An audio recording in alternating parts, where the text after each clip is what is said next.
Well, welcome back. This is the Citystead, and I'm Josh. You can see inside the greenhouse, everything is looking amazing. I don't think I've ever had so many sprouts, so many trays of seeds going this early in a season. Never has that happened for me. It's been awesome having all this extra time to do something like this, something I really enjoy doing, planting all these seeds. Now, not all of these are going to be ours. These two trays here are earmarked for being given away later on. We also have all three of these. Those are all going to be given away. We're going to set up a free seedling table out front in probably a week or so. I mean, all of them are up right now, looking pretty good. So I'm thinking in a week's time, we're going to set up a table, start giving seedlings away, try to help our neighborhood get a little bit more greener, a little bit more enjoyable, and get a lot of more people growing their own food. But today is the best day of all planting days, because today I'm planting all of my tomatoes.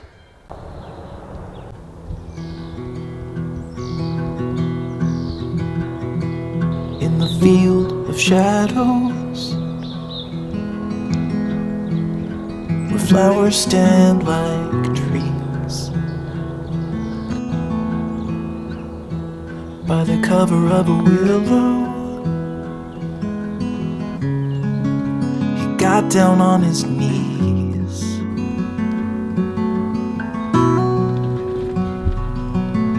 He buried all of his hopes and dreams there beside the quiet stream, and waited for the summer to make 'em bloom.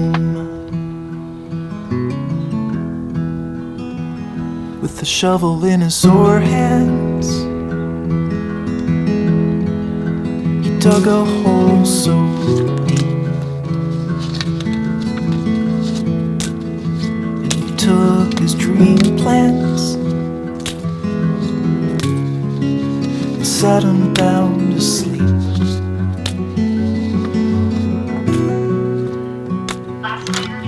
The secret thoughts, yeah, they all went down, buried in the stony ground, and waited for the summer to make 'em bloom.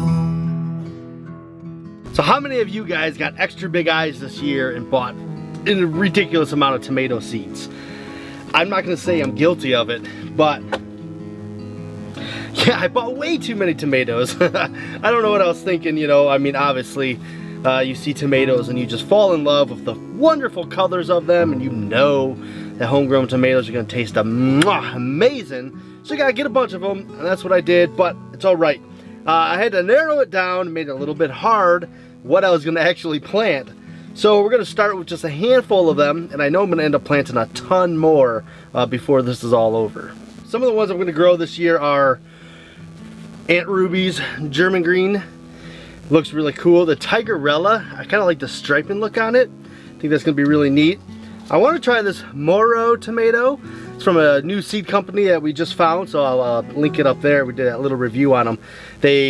Every seed you buy, they give a seed away to somebody in need, which I love that idea. I really am super excited about this stuffing tomato. So imagine like a pepper, but a tomato form, right? So you can kind of hollow it out and you can stuff it with all sorts of stuff. I got a feeling that's going to be awesome and very versatile in our kitchen. Another one is the Paul Robeson tomato. Enough said, right? Everybody knows it's one of the better ones out there. I want to grow this hillbilly tomato. Just sounds fun, and you know, we're kind of up in the northern Michigan area, so we are hillbilly country, if you will. I got Cherokee purple tomatoes. Gonna grow those for sure. And then I got this Queen of Malalingo Tomatillo. Now, we're huge Tomatillo fans, love them. Salsa verde is one of our absolute favorite things to have on hand. This one's gonna be a little tricky because it's got a below 50% germination rate, but I'm excited to try a different kind of tomatillo than we normally grow. We normally just grow a basic plain old tomatillo, so I want to spice it up a little bit. I also have a pineapple, which we may plant later just outside in the direct sow, outside in the ground. And then my last few, these are the ones I'm most excited about. These are the ones that I saved for last because I love them the most. Brad's Atomic Grape.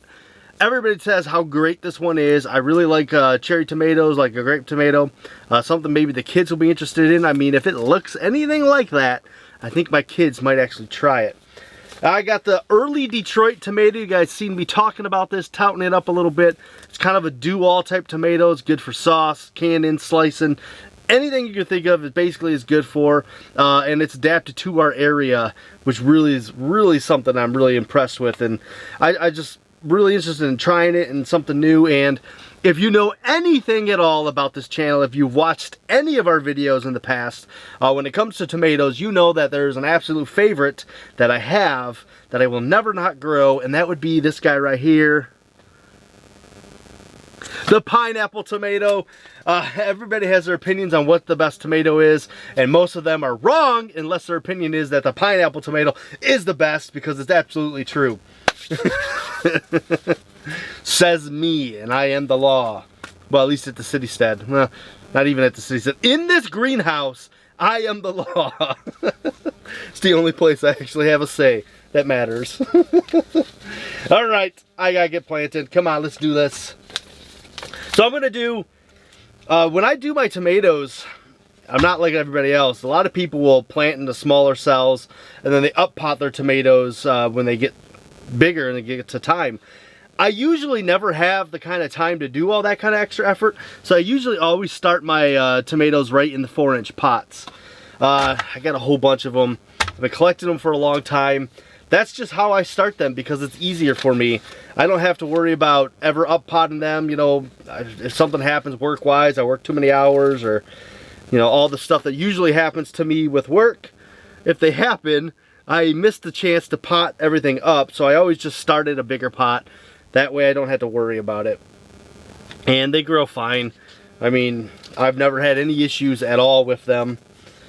So I'm not gonna worry about it. I'm gonna do what I normally do, and then we'll just keep going from there.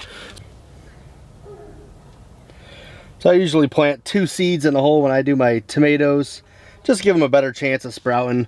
And even with 2, I might just leave them in there and kind of let them grow together, intermingle, and I'll put them on the fencing when I go to plant them, just a little bit more spaced out, so that one can go one direction and the other can go the other direction as they kind of grow up. It's just something I do. It's probably not the best practice or the most common practice, but it's never failed me. It's always been successful in everything I've ever done. So a lot of us, the way we do it, we get stuck in our ways of this is how I plant things, and you know, we just never don't plant them that way. We just keep going with what we do.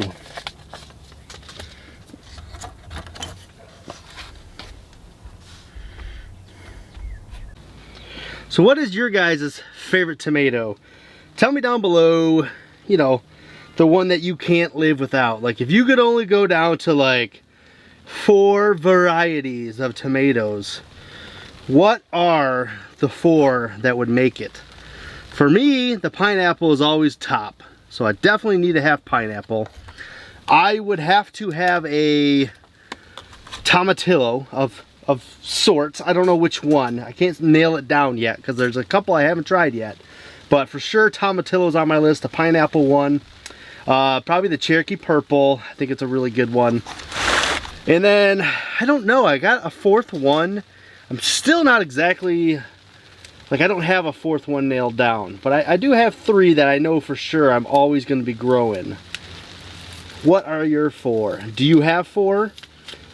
If I gave you the option of 4, or you could trade all the rest of your seeds for more tomatoes, would you do that? There's our first tray. Now, I wouldn't even normally be starting tomatoes this early, but I set up a indoor grow space. You guys might have seen that video by now. If not, I'll link it. You can see my new grow room that I have inside with some of the new grow lights that we got. Never used a grow light before, so that's brand new for me. Really, you know, big learning curve on that. We're doing a lot of new stuff here this year, things we don't normally do. With the greenhouse last year, we started seeds, I want to say it was like a week or two from now. It was a week or two before Mother's Day. Mother's Day is like our safe day to plant outside. Usually I say by Mother's Day, everything can go outside and we don't have any problems of frost or anything like that. So I usually start them only a couple weeks before in the greenhouse because we still might get a couple of those really cold nights. And I don't want to put them out in the ground and have them fail. And I'm just not super comfortable yet with the greenhouse planting. But with the inside area, and I know the seeds are always going to be in the house above 70 degrees-ish. So I mean, they're in the basement, so it might be a little bit cooler, but not going to be that much cooler. So yeah, that's a brand new thing for me, having a grow area inside that I can actually try to successfully start seeds a lot earlier. So this is currently 4 weeks before Mother's Day. So not too bad. I mean, we're not super ahead of the game or anything, but that is 4 weeks of extra growing time that I don't normally ever give myself. Now, I really want to try to save a lot of these seeds that we're growing this year. And tomatoes are a little tricky, right? They can cross-pollinate and make all sorts of new ones. Especially when we have a smaller space like we do. So when it comes to seed saving, they recommend a certain distance that you plant away from another tomato. And being that we're in a small space, we don't have like a ton of room to be able to do that. So we're going to be applying a lot of little tricks and things to try to help eliminate any kind of cross-pollination with our tomatoes. One of them is going to be planting some like in the front of the house, planting some in the far back of the house, and then just trying to use some of the garden space creatively. I have this greenhouse here. It's sort of not necessarily in the middle of the garden, but it does provide some sort of blockage between that side of the garden and a couple of the beds on this side of the garden. So I think putting one certain variety on that side and another variety over here will help do that. Separate them. The wind won't be able to really blow them back and forth because the greenhouse will be in the way. Or at least that's how I'm thinking it. I mean, that's one of the reasons we do have a lot of tomato seeds, is because I buy them because I don't really feel super great in saving my own tomato seeds yet. We actually saved some Roma seeds that we really enjoyed a couple years ago. And that was kind of what we grew the most of last year. The only problem is we spent all that time and energy into growing those certain tomatoes, and then they were gross. Like, they just didn't taste good. And so we didn't really enjoy eating them. Now, we did grow a couple other varieties, so later in the year we had a little more choice. But the original ones that we planted were all those seeds that we had saved, thinking we were gonna have these awesome Roma tomatoes that we loved, and it just didn't work out that way. They weren't what we remembered eating the year before. And I mean, they were not good at all. Like, there was nothing redeeming about them. All right, well, thanks for joining me on that little chat about some tomatoes. And it's just like a gardener's love, really. Like, to me, tomatoes are like the gateway to all of gardening. You have a homegrown tomato out of the garden, you'll be hooked the rest of your life. So I got a couple trays. I mean, I'm no Roots and Refuge. I'm not doing hundreds and hundreds of them. That's like 36. I'm gonna do some more, but for now, that's what I'm going to start with. I'm going to move those to the basement, and then I'll be out here tomorrow morning probably planting more seeds. It's going to be a little bit chilly the next couple of days, so everything's got to be inside. And then, yeah, I can't wait to get more going. So remember, guys, be bold and grow bold. And as always, I'll see you in that next video.